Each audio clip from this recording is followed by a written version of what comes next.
your dream trip, how to actually do it and achieve the trip of a lifetime. People just tend to not make up, I don't want to say make up excuses, but there's a litany of reasons why you can't go and do your dream trip. We put them all to bed. Exactly right. We bust a few myths and we'll get you the inspiration to the trip of a lifetime. Get into it. Well, mate, cheers to two things. Cheers to Barramundi and cheers to the Kimberley. I know. How good is it? 50%, I'm frothing on. And the Barramundi on the other hand, I'm doing all right on. So for crying out loud. You know, we're doing a big trip, and I think that's the whole focus of what we want to talk about today. We're doing a trip of a lifetime, the Kimberley. Yep. A lot of people would go their whole lifetime with that trip as probably one of the pinnacles. Cape York, Kimberley, high country, you know what I'm getting at? And this one we're doing right now, I mean, this is, I'm going to go out on a limb, and you're going to say it's because I'm from WA. This is the pinnacle four-wheel drive trip in Australia. Without a doubt, it's one of the toughest. If things go wrong, you can be absolutely on your own. Yep. But there is so many iconic tracks around this country, and I think if you asked any single one of our audience right now, what is your dream trip that is on your mind right now, you're thinking of something. 100%. And you know what I want you to do? Put it in the comments. Because that's a good idea. Once you write it down, there is a good chance you're going to commit to that and actually go and do a trip. Ooh, so I want you to write down where you want to go, and you know what? We're going to give a couple of prizes away. So straight off the bat. There's going to be a few questions. Let us know where you want to go. Once you write it down, you're committed to it. Then you have to go. So if you leave a comment of where you dream to drive, you have to go. And that is the hot topic for this episode. We're talking about dream trips. What I want to do by the end of this is have you guys so fired up, you look like a barramundi about to hit my lure at 7 a.m. tomorrow morning. That's how fired up I want you to be. Just frothing, gills out, mouth open, ready to rock and roll tomorrow. So, this is it. Dream trips, how to get on them, what's stopping you doing them, why haven't you done them, what do you need to take, where do you go, what are you going to do? Basically, why the hell are you sitting on the couch watching us when you should be sitting in your deck chair on a beach, on a mountaintop, in the Kimberley, streaming us on your phone? Let's go through, because we asked the audience a major question. Huge. What is stopping you from doing the trip of a lifetime? Yeah, what is stopping you? Shall we have a look here? Let's have a go and see if we can bust a few myths out there, mate. Yep, there's a big one. Gee, we've got some responses, haven't we? Yeah, there's a lot of responses. This actually blew up in our socials. Have a go at that. Start the number one. Money. Yeah. Money's one of the biggest things stopping people. There's no doubt about it, because let's face it, the cost of living is going through the roof. True. Everything's becoming more expensive. So how do we be a little bit thrifty and not let money get in the way? Still do a trip of a lifetime, but not let it get in the way. Now, everyone, look, there's so many people saying money. Lost with Soph 4x4, money and the fear of breaking my vehicle again and being stranded. Yeah. Now, but that's because a lot of people think if you come out to a place like this, you break down, guess what? It's going to cost you so much. So the fear of that. Yeah, I guess. So being prepared is what we just talked about. Is having the spares, the tools, even if you don't know how to use them, have them with you, you'll save yourself an absolute fortune. But you know what? Risk it. Yeah. Have a go. Get the biscuit. You've got to do it. And maybe if money's not on your side at the moment, maybe if your dream is to do the Kimberley, well, maybe satisfy it with a Cape or do Fraser Island or do the high country or do something that's just a little bit closer so you're not burning a stack of fuel. And 100%. A little bit cheaper. 100%. I think we overlook things close to our own homes in favour of the big dream trips, the big destinations, the Cape, wherever you might be. Be satisfied with just not being at work. And getting out and using your getting out and using your phone. You've put so much effort into building your dream rig. You've got all the bells and whistles. You got your fridge, your camp lights, all that sort of jazz. Make it a point of using it at least once a year. Book a trip, and if you can't afford to go to the Kimberley, if you can, but just go somewhere that's cool. There's so many iconic trips in every state you can do. Another thing too, if you really are passionate about it and you really are deadly serious about doing this dream trip of yours, there's things you can do in your own daily life. You've got 6 months before you go on this trip. There's things you can do in your daily life in order to save up the pennies you might need to get fuel, for example. I'm just going to spitball here. I used to do it. On the way to work, you call into the servo and you grab yourself a pint of iced coffee. Don't. Make yourself a sandwich. Save that money. Use it as fuel. Yeah, little tiny things like that. Kitty aside. 100%. Don't just take out one little item you would normally do if you smoke a pack of ciggies a day. Well, it's a very good idea to give up the ciggies, put that money towards fuel. Absolutely. What I'm getting at, though, is you can see in your own daily life where you're wasting just that little bit of money that maybe doesn't mean that much to you, but if you were to save that money instead, big difference. No mates to go with. Not an excuse. No mates to go with. 100% not an excuse. Well, here's a bloke with not many mates. No, I got none. Go for it. What would you do, Graham? Just go. Just go. I love camping solo. I do. I'm a huge fan of camping solo. If the boys are working, I've got a lot of mates that FIFO. So thus they're simply not at home when I'm home after one of our trips. There's no way I'm going to sit at home and go, oh, you know. Do you know what I find? You know what I find? Because I've done heaps of trips, like off camera, no doubt, with, you know, with my missus and all sorts of stuff. You meet people on the road. If you're going to Cape York and you're going to go by yourself, Camberman Shuey. That you'll meet people on the road because guess what? You're not going to be the only person going to the Kimberley, Cape York, Fraser Island. You're going to meet people and you're going to see them over and over again. And go and have a beer with them at their campfire. You'll sometimes form huge friendships just by doing that, and don't let that stop you. 100%. I said the word sure. You guys won't know what I'm talking about. One of our cameramen took a year off, did a lap of Australia with his missus, went by themselves. They met so many people on that trip around Australia, they are in constant contact with them now 2 years later. So that, no mates to go with? Yep. No, myth busted. Yeah. Not a thing. Yeah, go to a local pub, have a couple of schooners, you know, the Dargo Hotel. What, you're not going to make a good mate there? Of course you are. Bingo. Remember the dude we met in the Simpson Desert on his own? He was We've met a lot of characters at pubs, and you get a lot of good advice from locals typically as well of where to go. So they're a great little point of interest for me at least. Of all the responses we had, the top four, the fourth most common being the four-wheel drive they were travelling in. Not up to scratch. Well, I think it's not up to scratch. So I would say to you guys, get it reliable. That is the first thing. Forget about mods. Just get it reliable, because you can take a standard four-wheel drive, probably 90% of this country. Of course you can. And then if you can spend a little bit of money on some niceties, if that's a thing. That's a word. Yep. I'd go down that path rather than thinking you need lockers and all that sort of jazz. You don't. So get your vehicle reliable, number one. And you know, if you've got a Triton, a Jeep, a Nissan, you'll still make it, you know. Look, I think sometimes we hide behind certain things, like saying the vehicle's not up to scratch, it's not going to work. And it's not true. You're going to be able to get there. The people that see the most of this country are backpackers in hire cars. Cars they bought, you know, they get everywhere. Yeah. And they've got nothing. You see them. You've seen them. They're sleeping on the side of the road in a tent. Guys, just get out there and do it. It's not your car. Your car's going to get places. Don't worry about it. Just go and do it. Honestly, 100%. Couldn't say better, mate. Couldn't have said it better. I'll give you a quick tip. Yep. 3 things you need. You need an air compressor. Go and buy a good air compressor so you can let your tyres down. That'll get you further than most mods. Yep. Secondly, Agreed. you're going to need time off work. That's 100% true, isn't it? And the third thing you're going to need is fuel. They're the 3 things. If you've got those, you'll see Australia. Exactly. In all honesty. Because you're going to need food, but you're always going to need food. You've got to have that at home. Exactly. It's not an excuse. Same with water. Yep. So all those sort of things. You're right. They're the things you need. You're right. I think it's time for Deal of the Month, mate. Into it. Deal of the Month is how to get cheaper tickets to the Sydney National 4x4 Outdoor Show. Now, Jocko and I are going to be there. I can't wait. I love it, mate. I absolutely froth on it. I can't wait to see you guys down in Sydney. I didn't get to go last year, so I'm absolutely frothing this time around. Now, these are the dates you need to remember. The 14th to the 16th of June. It's 3 days, Friday, Saturday, Sunday. Jocko and I on stage twice a day. We're going to have some pretty wild stories to tell. I'm going to tell you all about the Kimberley. There's going to be some stuff. Trust me, you're going to want to hear it. How big's my barramundi, mate? I've told him so much about it. I'll tell you guys later on, though. We'll be there, like I said, for the 3 days. And if you're in the Sydney region, here's how to take advantage of getting cheaper tickets. So simply go to the website 4x4show.com.au and use the promo code 4WheelDrive247. Should be pretty easy to remember. And that way you'll save 15% off your tickets. Use that savings to go and do a trip of a lifetime. There you go. There you go. It's as simple as that. I think a lot of people out there are probably under the impression you need a pretty well-built four-wheel drive to tackle a dream trip. Let's step back. If I can step back just a fracco, I'm going to step back over 10 years, over a decade, 15 years ago. 2006, went around Australia in shorty. I had halogen spotlights, no winch. I had a gas fridge. You folks out there won't even know what I'm talking about. I had to plug the fridge into a gas bottle, turn the gas bottle on and light. That's how I went around Australia for 16 months. Saw everything, did the Cape, High Country, Tasmania, the whole lot. That vehicle had nothing. It had nothing, but we went and did it. Okay, so come back to this one here.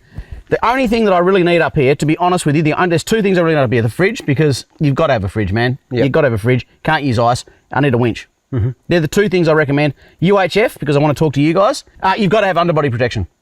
Some of the rocks out here are gnarly. You're going to do some damage if you don't have underbody protection. Dude, outside of that, honestly... You're talking some pretty basic stuff right now. Nothing serious. I mean, I'm not even running a fancy swag. I've literally got an old school canvas swag on the ground. And a Mozzie Dome. And you're doing it quite comfortably. I'm super comfortable. And you can do all these tracks and all the rest of it. I think I'm near the same. Yes, I've got bigger tyres and all that, but this is a vehicle that can go and do the hardest tracks in the country as well. But just for touring sort of mods, I'm going to go one step further with the fridge. I think that's one of the first things you need. But obviously before that is a good 12-volt system.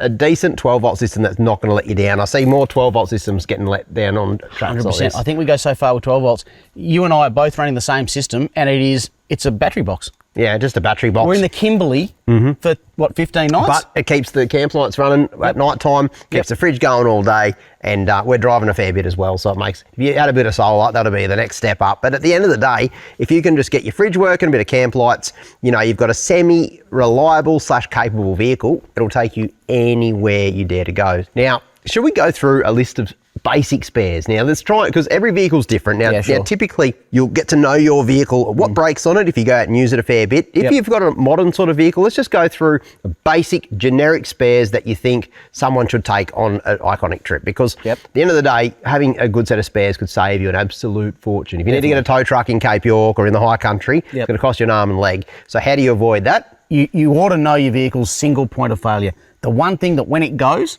you're out of the game. And I'm not talking clutches. They are a single point of failure, but we're not talking that. Big items like you should, hopefully your engine, your gearbox, they're all your good. Transmission, your clutch should all be in pretty good nick before you go away. I'm gonna start off with a couple of basic things, real basic stuff. I want to talk about just keeping some fluids in the vehicle. You've got to have fluids in there. So I'm talking about brake fluid, power steering, engine oil. 100%. Having a little bit of engine oil, and then if you have enough space, a little bit of diff oil wouldn't go astray. So there are your fluids.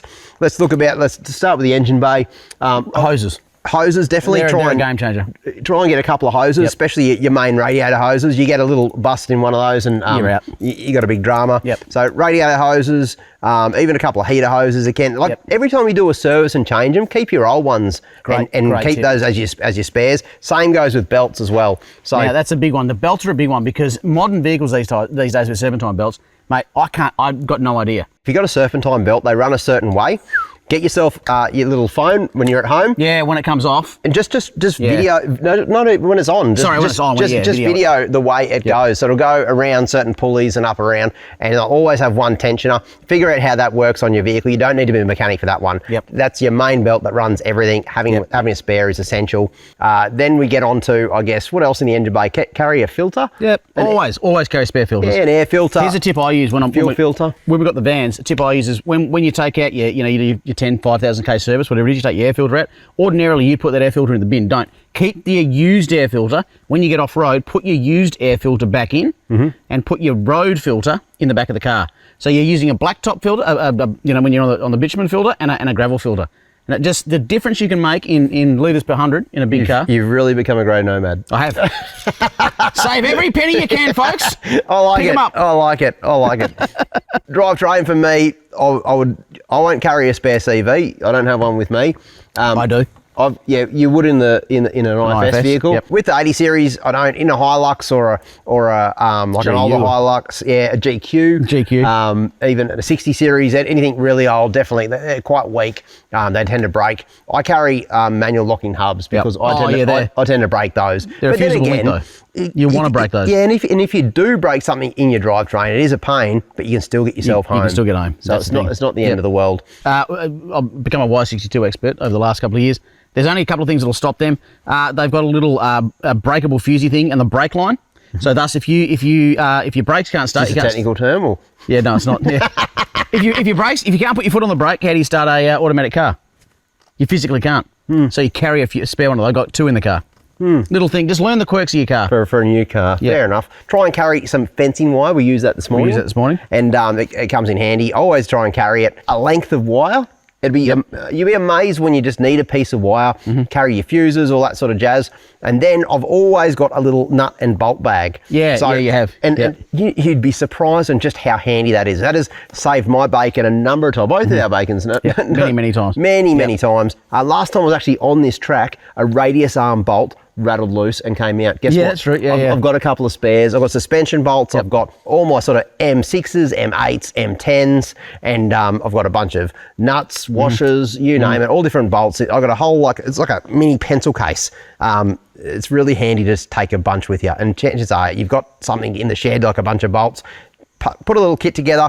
Heaps of hose clamps as well. Hose clamps, in number my one. kit. Yep, all different sizes. Yeah, hose clamps come in really handy. Yep. We once actually put Liam's whole hub together with a bunch of hose clamps. Yeah, right. we put it all back together. You'll be surprised what you can do. Cable ties, duct tape, that stuff we laugh and joke about. There's memes on that, I think, on the internet. There is. But bring it. They're really, really important. And that's a basic setup. When it comes to tools, specific tools, obviously you want to take all number of sockets, you want spanners, all that sort of jazz, screwdrivers, all your basic hand tools, but then definitely have a set of vice grips in there. And brake calipers. Clamps. Yep. Brake clamps. Did I say calipers? Yeah, you did. Clamps. You know where to put them at least. So you can basically, if you've got a split brake line, we've seen that many, many times, you can basically clamp one brake off and still have isolate it. three functioning brake lines. So very, very important. Vice grips will do the same job. Vice grips are really, really handy. Yeah, and varying sizes too. Don't just get one set. Get varying sizes. Use them all over the place. Then I'll typically bring a big breaker bar. So yes. there'll be times where you'll need it with you've got bolts that haven't been undone in ages, and you need to get a bit of purchase on them. A big breaker bar is fantastic. A good sized bottle jack, especially if you've got bigger tyres on your vehicle. Massive. Yeah. Try and get a 10 to 20 ton bottle jack, like a decent bottle jack. Big old boy. Yeah. Yep. And another weird thing I carry as well is a little block of wood. Yeah, So- you've got a couple. Yeah. I'll just carry usually a little block of wood. It's a fantastic little perch. So you can put your bottle jack on, especially if you're in sandy sort of ground that your bottle jack will want to sink. Just having a nice little platform like that will make all the difference. Another really important thing is some tyre plugs. You and I have both been through a tyre plug on this trip already. We've used many, many tyre plugs. You're bound to get a puncture, especially the more off the beaten track you go. You're going to get a puncture. Know how to use a tyre plug. I was about to say, it's a great idea to figure out how you use one of those things before you're in the middle of nowhere on your own. So even if you just got to go down to a wrecker, two things about the wrecker: grab yourself an old tyre and just practice. Drill a hole in it with a drill and just practice. While you're there, get some bolts. Well, that was number two. That was number two. Just if you go to your model of car, say to the guy at the wrecker, I just want to grab random bolts and just start undoing random bolts and put them in a bag. Because, you just never know when you'll use them. But, make sure whatever you've got, for example, your tyre plug kit, know how to use it. Yep. Super important. Yeah. Yep. The other thing I've actually got on this trip, I've got a couple of brake lines and a few things. Keep in mind, we're doing a really remote trip, so we're probably going a bit overboard on the spares and all the rest of it. I've got some brake lines. I've got a little, for me, I've got a little clutch booster line as well. I once had one of those go. It's a bit of a showstopper. Yep. Heaps of ratchet straps. Ratchet straps. Go and buy a bucket load of ratchet straps. You'll be surprised. Like, they'll do everything. If you break a steering component, we just had our camera vehicle broke a U-bolt just recently. We used a bunch of ratchet straps. Yep. Ratchet straps come in so handy. Yep. So definitely always carry a few with you. There's no doubt about it. You'll use them for everything. They're just super handy. So ratchet straps are the way to go. So I think does that sort of cover spares and tools? I think it does. I think it does. Yeah. I guess the next part, mate, and this does mystify a lot of people, is how do you organise food, water, fuel for your trip? Yeah, good question. How do you know what the heck to take? And you know, it's a lot because you've got a budget for, let's say, your 2-week trip with no resupply. How do you do it? How does that work out? Firstly, I'm going to say there's a lot of dream trips you'll do where you'll be able to go and get supplies 100%. quite regularly. But let's just say you're doing a trip like this in the Kimberley where you're not going to see anyone for 2 weeks. Yep. How do you even... Let's start with food, mate. Well, the way I do food is I'm a simple bloke. I break it down to one day. So I'm going to need breakfast, I'm going to need lunch and dinner. Times that by 14. Yep. And just make it somewhat interesting. So your breakfast for me, I'm not going to go through what I have breakfast, but basically I know I need 14 breakfasts. Now's your time. Okay. Well, I can't, because this is important, because this is how I do it. At home, I only ever have Vegemite on toast. No, but how do you do that out here? It's very difficult. So what I've done for this trip is exactly the same. I've got the same butter, the same Vegemite, but I went and bought Salada biscuits. Yeah. So that's my toast. I've just done that for 14 days. Yeah. Lunches, wraps, meat, some salad. Keep it quite simple. Keep it quite simple. And then dinner, if you're travelling with friends, what we've done here is we've divided the cooking up. So we only ever got to get 3 meals each. Yeah. You've got to be responsible for three. 3 meals. And then by the time you space it out across everyone, the whole 2 weeks is done. So... Makes a lot of sense. I do the same thing. If I'm going by myself, I take a lot of cryovac meat and look... Cryovacking. Let's just talk about that quickly. Cryovacking, it just makes it last for so much longer. You've Yeah. got fridges these days, and it also shrinks everything down quite neat, so you can pack it really easily into your fridge to save space. So big tip there too when it comes to that.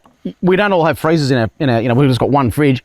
With your cryovac meat, put all your cryovacking meats at the very, very bottom of your fridge. It's the coldest. It's the coldest right down the bottom. They'll keep for weeks. Oh, weeks. Absolute weeks. No doubt about it. It's a no-brainer. Up the top, keep your fruit and veg.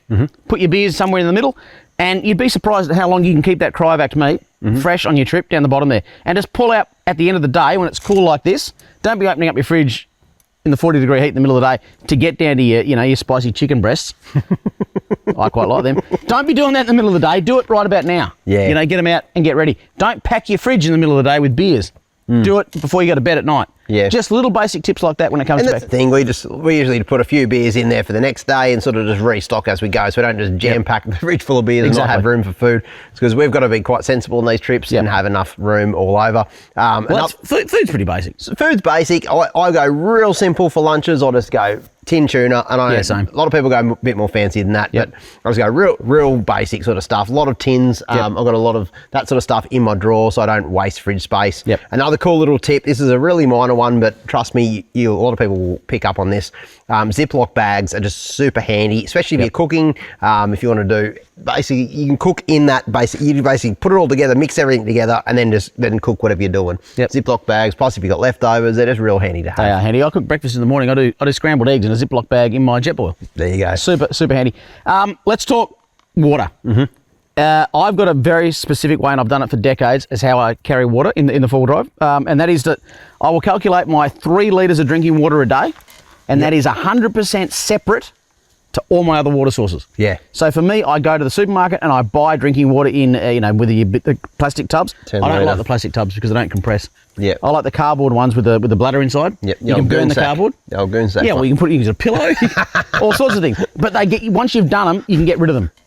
And that's my drinking water. I use it for nothing other than drinking. I don't cook with it. It's just drinking water. And then in my canister at the back here, I've got 40 litres in the back there. That's for washing hands or cooking. In your water tank. In my water tank, in the back there. So what I'm getting at is I separate my drinking from my camping water. I was a bit worried on this trip because I don't have a water tank in Sooty. For Soot, I've just got a couple of 20-litre jerrys so I've got a swing away on that. If I didn't have a swing away, I'd keep inside the vehicle. And I've also got some 10-litre drinking ones inside there as well. All up for a 2-week trip. This will give you an idea of how much water to take. I've taken 20, 30, 40, maths, 80 litres of water, and I think it's excessive. I won't need it all, but I've got 80 litres of water, and that's to wash my hands if I want to, wash a couple of dishes. I'm pretty frugal on the water, but there's a stack of drinking water there. It's all drinking. Yeah, that's mobs. That's mobs. But be sensible with your water, and I think don't put all your eggs in one basket, and don't put all your water in one thing. If you get a crack in something, you've got one tank in your four-wheel drive, and you get a crack in your water tank, that's it. Your water is gone. But by getting individual 10-litre boxes of drinking water, you're going to be fine. And you can fill it up. You find a nice fresh running stream or something like that, you can fill it up or something like that. No dramas at all. Let's talk fuel. Fuel's a tough one because a lot of people... So different. A lot of people think you need a long-range tank to go and do a big trip of a lifetime. Now, you've actually carrying everyone's fuel at the moment. I am the tanker. Yep, you've got a lot of jerrys in the back there. To give you an idea, we need to be self-sufficient for how many Ks? About 600? Call it 600. Maybe more. Call it 800 to be safe. That's our safe figure. Most modern cars can sort of do that. Now, if you're doing the Cape, if you can get 200 Ks down the road in your car, you don't need any other fuel provisions. For the Cape? Yep. Oh, no, not for the Cape. You'll find servos everywhere. And yes, you're going to pay a bit more. Yeah. So if you do have a bigger tank, you can fill up where it's cheaper and get away with it. But if the reason why you're not doing a big trip is you think you don't have enough fuel to do it, you need a big old fuel tank, think again. I think you can get most places in Australia. Out here, we're on our own. So I've got 130 litres plus another 80 litres of diesel. So, all up, 210 litres? 210, and that's what I'm budgeting on, roughly speaking, for the D-Max as well. I think I'm going to have stuff left over, but better to have and not need than need and not have. Absolutely, and out here, I'll sell it to someone. I'll sell it to you if I need to. So don't get too hung up on fuel. You can do the math at home. You know what your car gets, your four-wheel drive gets, and just times that by what you're going to be doing. And if it's low range, I say let's get excessive and double it, because you're not going to be upset if you take fuel home. You'll be bloody upset if you run out. Absolutely. So with fuel, go overboard. What I hope we're giving you guys is a little bit of food for thought after this. I really want you guys frothing, going, you know what? I am just making excuses. I can do this. I can give up the ciggies. We can do this trip we want to do. We're going to go to the high country this year. Put it in your calendar and just bloody do it. Just do it. In fact, I said something right at the start. Let's get back to this. Now, hopefully, you guys have been listening, paying attention, taking a couple of notes, but most importantly, you've been planning a dream trip in your mind right now. So let us know in the comments, where do you dream to go? Where you heading? Yeah, let us know in the comments. Really keen to go. I'm about to put him in I'm going to straight into it. Where's yours? My dream destination right now? Yep. Can you just turn away for just 2 seconds? I'd love to go to right near Exmouth on the Western Australian Coral Coast. WA, basically. I said that quietly so you wouldn't hear it. The comments down below, please let us know what you're thinking there, mate. We're in the Kimberley right now. Jock and Jesse, as we sit here, they'll be gearing up 2 very special cars to head to a dream destination, Cape York. Cape York. They're going to take 2 old beaters, no doubt, up there. In fact, Jesse might even take his new one he's building. If he gets it ready, He's so stressed about that. So yeah, He's so stressed about it. so you'll get to see that one really soon. We're about to go into other people's sheds. You know I like to get in there and have a look around. Love But before we do that, Jock and Jesse have put together a great little segment. This is going to go absolutely wild because it is all about all the tradies out there. You were a tradie once. Oh yeah, absolutely, mate. I've been a sparky and a professional barra fisher for many years. Crikey, he's been good at one of those. The other one not so much, folks. I'm going to cross across to those guys right now. Check this out. Thanks, fellas. I hope you are having an epic time up in the Kimberley, and we cannot wait to see what you come back with. Now, our mates at RSCA Safety are all about helping out tradies, and we've teamed up with them to find Australia's best tradie utes. You know, Jesse, what we're looking for, mate, is those utes that are set up to do the Monday to Friday on the job site with tools and bits and pieces, you name it. Then come the weekend, they've got their camping gear, throw their swag in the back, and away they go. That's what we're looking for, and this competition is epic for that, because a few weeks ago, we announced the competition on social media looking for some of the best tradie utes in the country, with a different theme for each one, and 3 lucky winners could go in the draw to win a $500 voucher from RSCA, which will get you so much gear for out on the job site and out on the tracks. Now, Jesse, I don't know about you, mate, but I froth on some of the stuff they got there. You know, you got some of my favorite brands, Carhartt, Helly Hansen, you name it. After I spent a bit of time in the States over there, mate, wearing a Carhartt overall setup, I think I fell in love with it. Mate. What about you? Yeah, you actually look quite the part in that, most definitely. I think I saw that photo in your Tinder profile, actually, mate. But I'm from a trade background, so these stores are no stranger to me. I actually went in there the other day.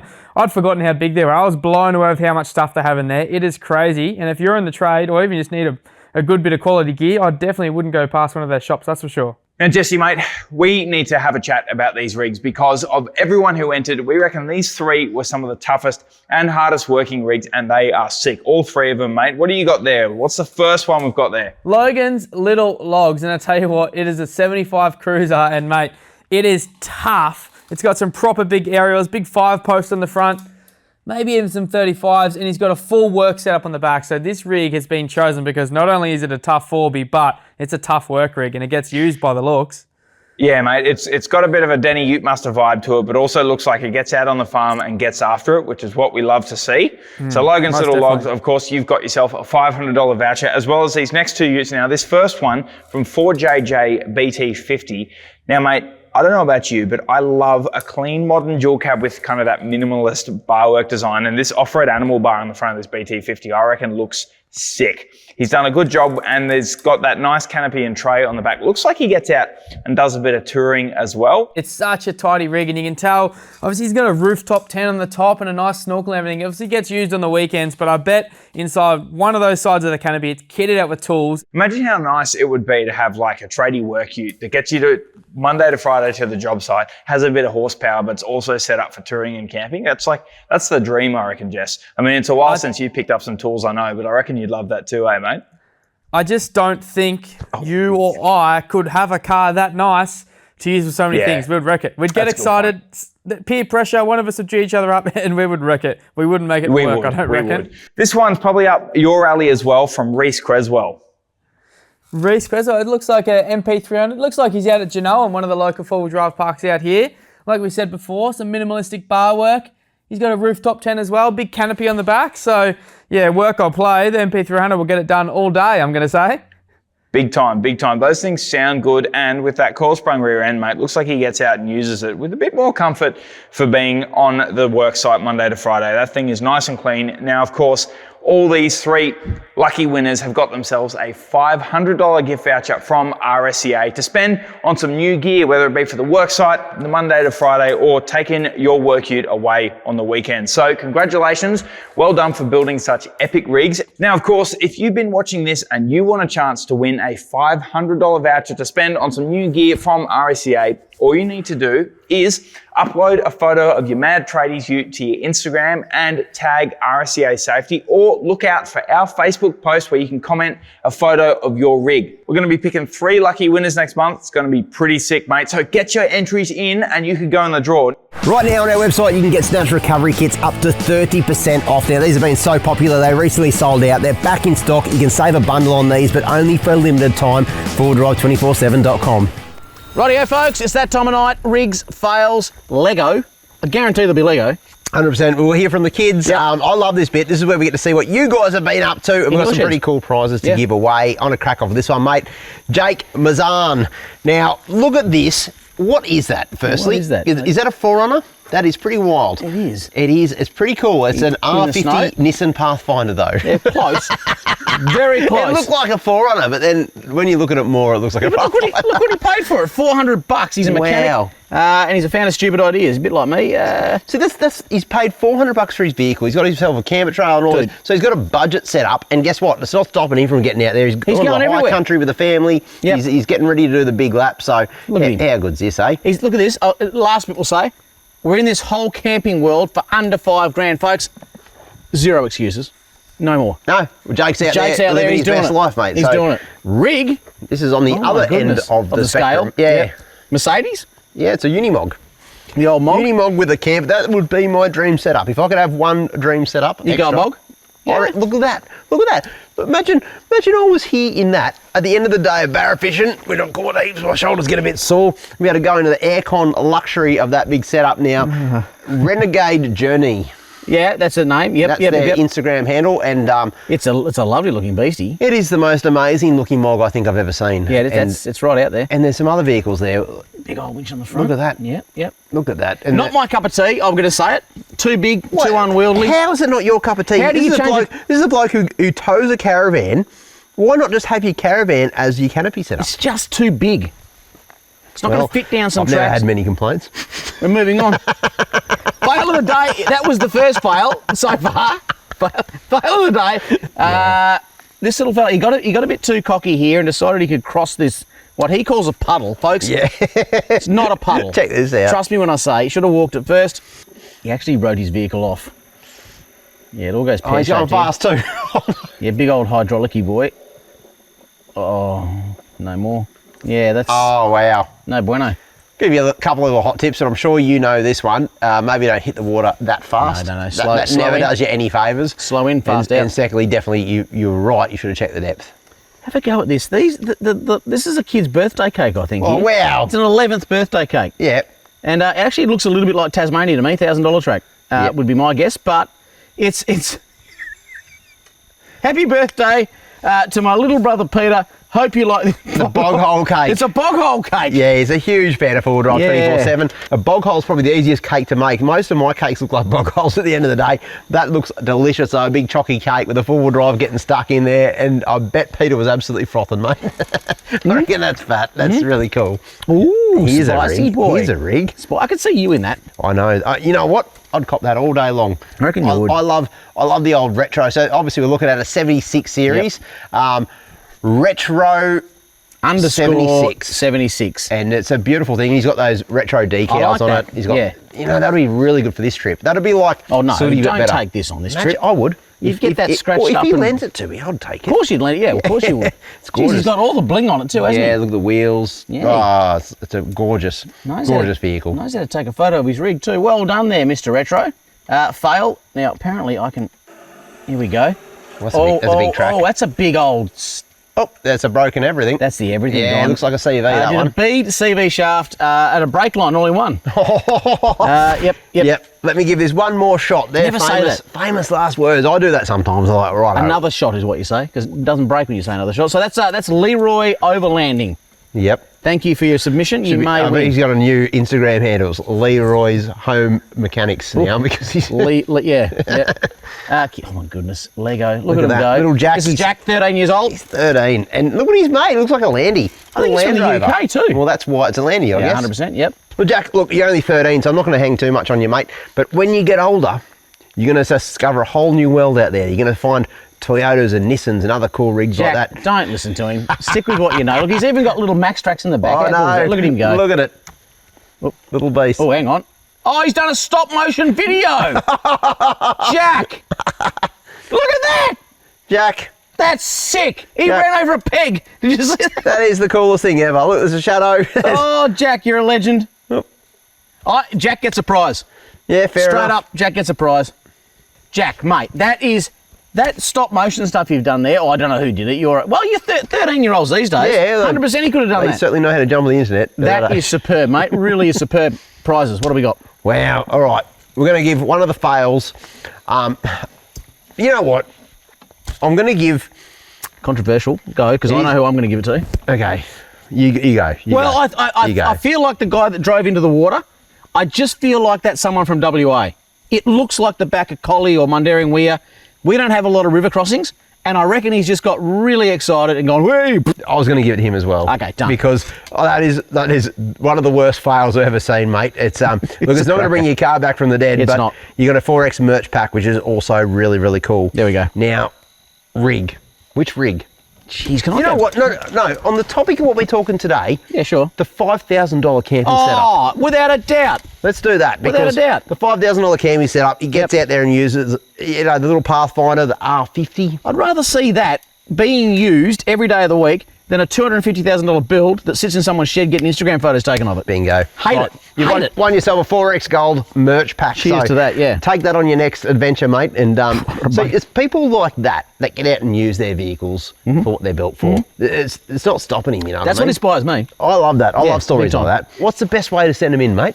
Well, look, there's these. I can't even keep up. We're across everything. We've got Facebook, we've got TikTok, we've got Instagram, we've got YouTube across the board. But what I really want you guys to do is please like, follow, subscribe. I know that sounds so cliched in this day and age, but it means so much to us. It really does. It changes the way we do things. The more of you guys that we know are in touch with us daily, and it also means if you win prizes like this, you get notified. Oh, that's a big thing. That's a huge thing. Yeah, Otherwise, exactly how do you right. know? We've given away a stack of prizes today, and you too could be on the receiving end of something really cool. Yep. And look, I want to say thank you to everyone who's supported us and sent some stuff in, because I love just doing the shed shows, because we really get to give back a little bit there. Especially out here with the bugs and it's alive out here today, Speaking folks. of which, we are probably well overdue for a beer. We are. I want to say thanks for watching. And what do we got coming up, mate? Well, Kimberley episode 1, if we get out of here. Yep. It's a big if. And speaking of which, you know, the last 2 trips I've done, I've been trapped both of them.